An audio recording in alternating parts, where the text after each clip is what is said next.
5, 4, 3, 2, 1 start. महोदया, सदन के सामने यह विनियोग विधेयक जो लाया गया है, इसमें यह व्यवस्था दी गई है कि भारत की संचित निधि में से 1 अरब और 60 करोड़ रुपए से अधिक धन निकाला जाए और उसको देश की उन सेवाओं पर खर्च किया जाए जो अनुसूची में दिए गए हैं। उदाहरण के लिए, जैसा कि हमारे पूर्व मित्रों ने कहा है, संभवतः इस विनियोग विधेयक में जिन जिन कामों के लिए और जिन जिन मंत्रालयों के लिए जितने धन की आवश्यकता है, उनकी यहाँ सूची दी गई है।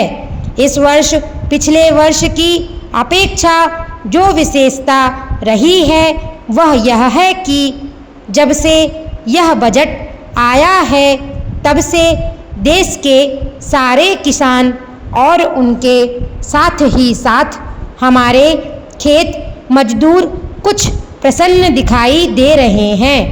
इस सरकार और सत्तारूढ़ दल के अनेक मित्र बार बार यह बात कहते फिर रहे हैं कि देश में हरित क्रांति आ रही है। इससे पूर्व भी कांग्रेस पक्ष की ओर से समय समय पर इसी प्रकार के नारे दिए गए। कभी यह कहा गया कि आराम हराम है, कभी जय जवान जय किसान का नारा दिया गया और आज तीसरा नारा हरित क्रांति का लगाया जा रहा है। हम समझते हैं कि इस नारे में कोई दम नहीं है। इस नारे में इसलिए कोई दम नहीं है क्योंकि यह नारा देखने में बहुत आकर्षक है, बहुत सुंदर है, लेकिन इसके पीछे तथ्य बिल्कुल नहीं है। किसानों के ऊपर टैक्स लगाने की जो बात मंत्री महोदय ने कही है या अन्य मित्रों के द्वारा कही गई है, वे लोग वही हैं जो कभी खेती नहीं करते हैं। उनको खेती के बारे में कोई जानकारी भी नहीं है। महोदया, भारत में खेती का जो बड़ा महत्वपूर्ण प्रश्न चल रहा है वह 2 बातों पर आधारित है और यह मुख्य रूप से कृषि की समस्या ना होकर खाद्य की समस्या है।